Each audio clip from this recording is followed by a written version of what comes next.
All right. Looks like we got our focus working. So this film is about notes on layouts, but I want to give you a little background here. So I'm working on a project right now that I think is really good. And for those of you who know me, that is not something I would typically ever say. I would never tell someone, my project is great. I think my project is really great. What I'm talking about is the actual concept of the project itself. The story, the idea, the concept, one written part, two photographic parts.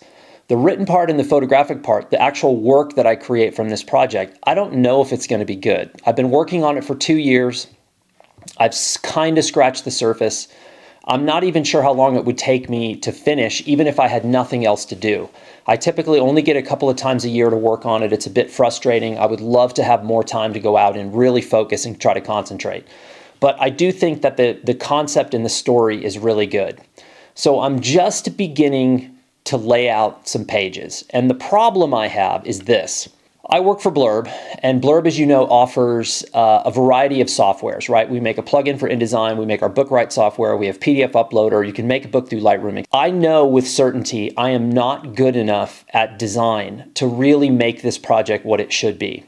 So at some point down the line, I'm going to hire a designer and have them design this because I know it will be exponentially better than what I can do.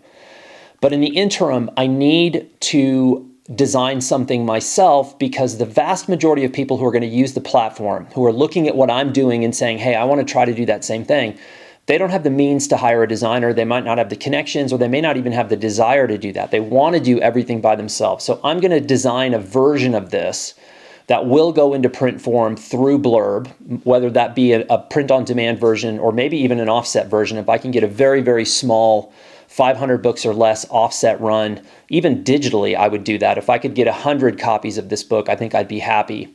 But I want to just take a look at some layouts. I've just started to mock some things up. What I'm going to show you is not my project. What I'm going to show you is just a random image I chose, and then I mocked up some spreads based on that image just to play around to kind of get a feel of where I might be going with this actual ongoing project that I have. So let's take a little look, just a quick look at 3 layouts, 2 of which I think are somewhat of a disaster. 1 shows a little bit of promise, and let's go over those in detail. Well, hello everyone. Did you miss me from the time I left my kitchen table to walk into my office? I hope so. Listen, I just completely rearranged my office on Sunday. If you haven't done this in a while, this is a sort of unrelated hot tip. Totally remodel your office because it almost feels like you're getting a new job. It's a new lease on life. For all of us who are normally on the road, who have been at home for the last 9 months, spending copious time in our offices, it's actually a really good thing. Plus, it makes it easier to go through and clean and also get rid of the stuff that we've accumulated that we don't need.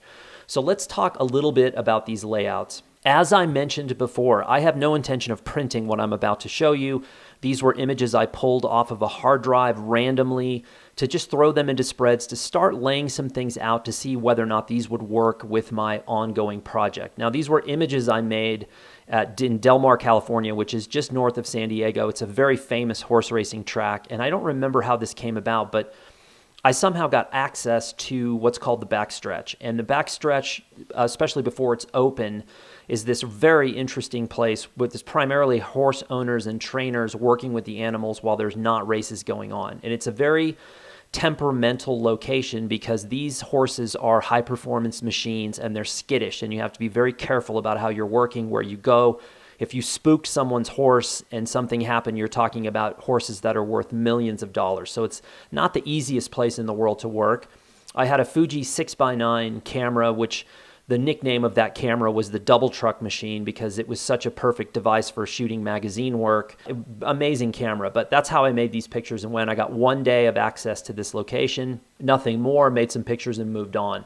So again, 2 of the 3 spreads I'm going to show you I think are rightly terrible, but there are aspects of them that I kind of like that I think the 3rd one is the most promising. So I'm in the Blurb book write software right now. Nothing fancy. I have document after document created in this software that I'm, again, never going to print, but I just have different spreads. So I'm going to go up to the preview button up here so that it cleans up the spread a little bit. And then I'll increase the size a bit so we're easier to see. So the one thing, well, I guess there's more than one thing I like about this spread. This spread is way too busy. It's way too fractured. There's too much going on. The reader, if you were to turn the page and look at this spread, you would have no idea where to look. That's never good. Naturally, the human eye goes to the upper right-hand corner of any spread. So if this knockout quote was my single most important part of the spread, then I would say, okay, well, maybe I'm warm. I'm getting warm. It's not. The single most important part of the spread is this image right here. Behold the pony, the title telling you that you're at a horse racing track. People refer to that as racing the ponies. The knockout quote is not that important. It's certainly not going to supersede this actual image. So I don't like the design. I don't like how fractured this looks. I don't like this giant piece of trapped white space in the middle. The knockout quote is too big. The type's not justified. I don't like the font that I'm using or the typeface that I'm using. Let me tell you what I do like. I like the big, bold use of a single image across the gutter editorial style. I do like that. I also like this typeface right here, which is called Vor. See, I'm choking up. It's so good. I'm just about to cry. I also like this type reversed out over the body copy. Now, normally this would be actual copy, but as you can see, it's just gobbledygook right now.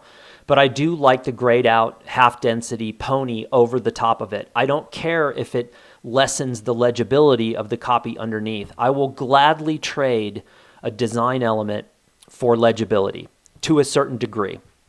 Okay, also, I like what I did a little bit with this caption here, which is I'm using a bold font mixed with a non-bold font, so there's a separation there.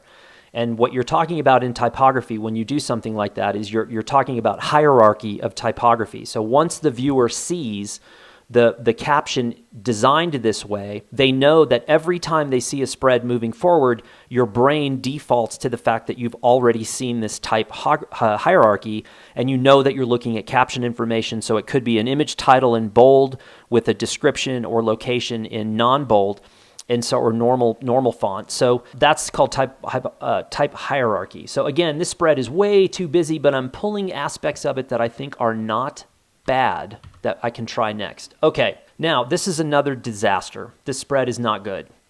I see a lot of people attempting to make books with black backgrounds, and I think this is very difficult to pull off. Of all the books I have in my collection, I have somewhere less than 5 that have black pages. And the material with black pages tends to be very heavy. I have a book about insane asylums in Greece that has black pages. It's not like light and bright. Horse racing to me is not, it's in the middle. It's not a dark subject. It's not a light subject.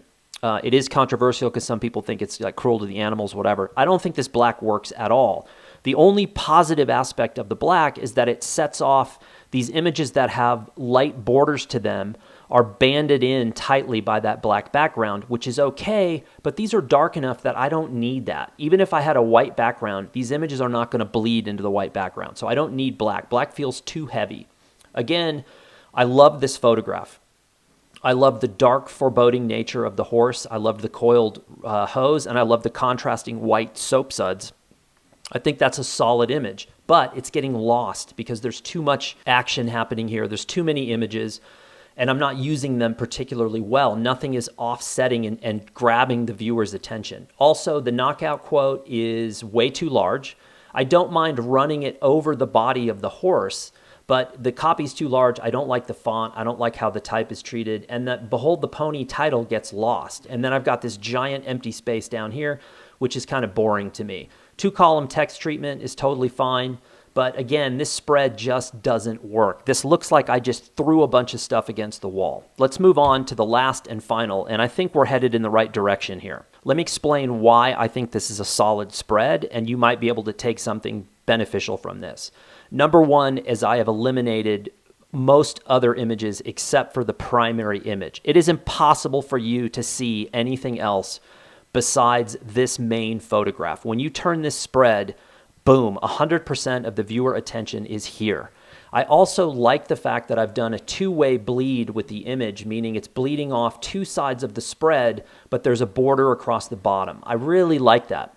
The single copy block here, which is very easy to read, very simple, is also justified down here and aligned with the bottom of the photograph. The type I love, Vur, I think is a really nice typeface. I'm liking it for this. I like the serif font. It adds a little bit of, in my opinion, a little sophistication. I like how the first three letters are over the image itself. And again, I'll trade legibility for a design element any day of the week. There is a little bit of trapped white space here. I could have moved the V over to the left a bit and justified it here and aligned it with the P, but I don't mind it that much. I would probably go back and forth and look at that 100 times before I made my final decision. I've got my photographs by and my name here in the center, and the hierarchy with that typography is I've italicized that to let it separate it from the body copy and the title. This image here at the top, let me scroll in a bit. Let me zoom in here a bit. That image is basically it's a placeholder. It's a design element. It's too small for you to actually really see what it is. And what it is the ground of the backstretch, which is a very unique piece of earth. This is not just dirt. This is a special material that they use so that the horses don't get injured while running. It's safe for their hooves. And it's kind of like this weird cross between dirt, sand, and cardboard. I don't know how else to describe it. And it's deep, and it gets marked up like this. But it's too small to read here. Even if I ran it four-way, double truck bleed, you'd still probably have to take a real good look at it to see it. So the one last thing I did here, let me just scroll, make it a little smaller, is down here I've got my image title. It's called Morning Washdown, Backstretch Del Mar. So I've also used that same sort of type hierarchy here, whereas I have, this is in italics, but the image title itself is all caps, so it sets itself apart. Now, if I was going to do captions in the rest of the book, they would all maintain that exact look and feel. You want consistency. You want things like alignment. You want readability with your body copy. You want, again, type hierarchy where you're setting off saying, okay, all of the titles and subtitles will be in italic. You've chosen a font that you think fits the style of imagery and the style of publication that you are trying to put out. And then one little final design element here, which is this would have been, if this was blank, it would have still been doable, but I think it really needed something to anchor that top corner because, again, remember, when someone opens a magazine or a book, the first place they look is right here. So I didn't want to distract, but I also didn't just want a blank spot. So I think overall, when I'm looking at designing a spread, those are some of the things that I'm trying to keep in mind to try to make things as refined as possible, but also not lose track of the original message I am saying, which is, I think this is a good photograph, and I want you to take your time and study this. So I hope that was helpful looking at spreads. I'm going to be doing this on a regular basis. And again, I think this is a valuable thing, at least in my mind, because I have zero training in page layout, page design, book design, etc. In my entire photojournalism education career, which was about 5 years of full-time photojournalism study, I had exactly one design class, and this was pre-computer digitization of the process. So we used T-squares and tracing paper to do design. So it was painfully slow.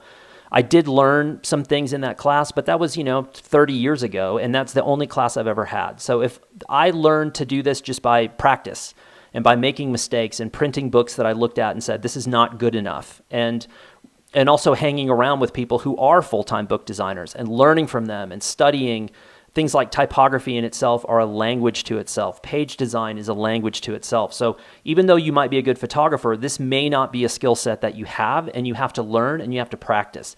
The good news, it's a lot of fun. And when you have success and you make progress on page layout and design, it feels rewarding because we all are wrapped up in our photography, right? We want it to look as good as possible.